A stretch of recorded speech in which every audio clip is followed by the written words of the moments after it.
What is your life?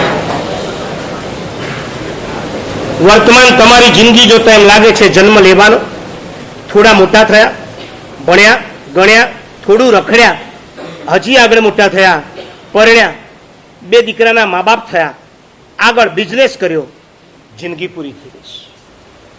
હજી જરાક જુદી મોડર્ન ભાષામાં વાત કરું તો કેડબરી ખાઓ, થોડાક આગળ જાઓ, ક્રિકેટ રમો, સ્કૂલમાંથી નીકળીને કોલેજમાં જાઓ, એથી આગળ કોઈ કન્યાની સાથે તમારે મેરેજ કરી લેવાના, પછી થોડું કુટુંબ વધારવાનું, પછી કરન્સીની પાછળ દોડવાનું અને તમારી જિંદગીને તમારે સમાપ્ત કરવાની. આ લાઈફ છે. અનંતકાળમાં આવા જન્મ લઈને અનંતી વખત મેં અને તમે આવા ધંધા કર્યા. આ ભાવ હવે આવી જિંદગી જીવવા માટે નથી. આજે મારે તમને લાઈફની એક સ્પેલિંગ સમજાવીશ. લાઈફની સ્પેલિંગ તો ખબર જ છે ને, LIFE. મારે આજે 2 પ્રકારે તમારી આગળ આ સ્પેલિંગનો મિનિંગ મૂકવો છે. તમે વર્તમાનમાં જે જિંદગી જીવી રહ્યા છો એ લાઈફ જુદી છે, અને હું તમને એક મેપ બનાવીને આપવા માંગુ છું કે હવે હું અપેક્ષા રાખું છું કે તમારી જિંદગી આવી નહીં આવી હોવી જોઈએ. સ્પેલિંગ એની એ જ રહેશે, મિનિંગ બદલાઈ જશે. Life L is equal to તમારી વર્તમાન જિંદગીનો L બોલો. L ઇઝ ઇક્વલ ટુ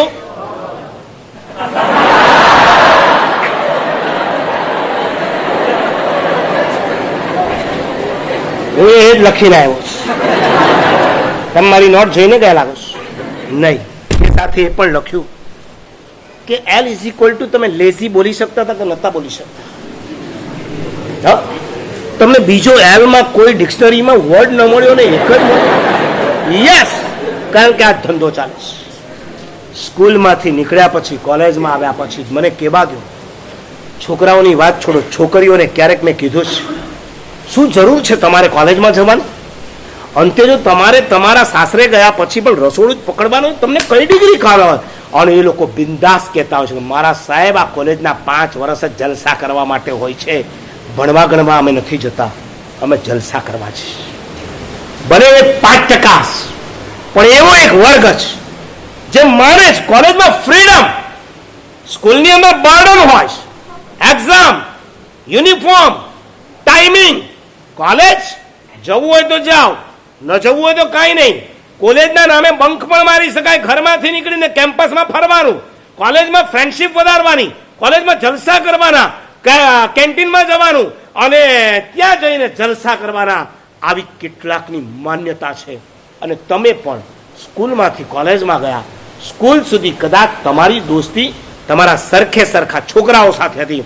કોલેજમાં ગયા પછી તમારા ગ્રુપ બદલાય છે, તમારી ફ્રેન્ડશીપ બદલાય છે, તમારા ફ્રેન્ડ સર્કલમાં કંઈક કેટલાયનો ઉમેરો થાય. તમે હી હોવા છતાં તમારી સી ફ્રેન્ડ બનાવો છો.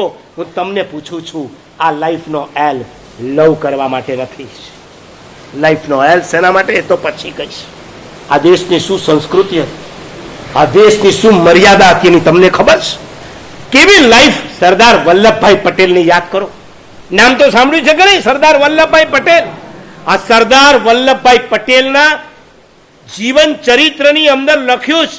વિઠ્ઠલભાઈ પટેલ એમના મોટા ભાઈ હતા. એમનો જ્યારે ઇન્ટરવ્યુ લેવાયો અને એમણે વલ્લભભાઈ પટેલ માટે આ વિઠ્ઠલભાઈ બોલ્યા હતા કે મારો આ નાનો ભાઈ છે. વિઠ્ઠલભાઈ મોટા, વલ્લભભાઈ નાના. વલ્લભ વિદ્યાનગર છે ને, એ વલ્લભભાઈના નામ પરથી પડેલું છે. તો વલ્લભભાઈ નાના, વિઠ્ઠલભાઈ મોટા. વિઠ્ઠલભાઈ કે આ વલ્લભ મારી હાજરીમાં, એટલે કે મોટા ભાઈની હાજરીમાં વલ્લભભાઈએ પોતાની વાઈફની સાથે વાત નથી. શું મર્યાદા છે? સગા મોટા ભાઈ ઉભા હોય ત્યારે પતિ અને પત્નીથી વાત ન કરાય.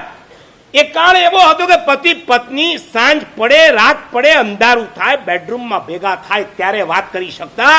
સાસુ અને સસરાની હાજરીમાં પત્ની પતિની સાથે વાત ન કરી શકે. અને એમાંય જો મેરેજ ના થયા હોય, એન્ગેજમેન્ટ થયા હોય, વચ્ચે 2-4 મહિનાનો ગાળો હોય અને એની અંદર જો બે એકબીજાને મળ્યા હોય તો એકલા હોય તો પણ વાત ના કરી શકતા.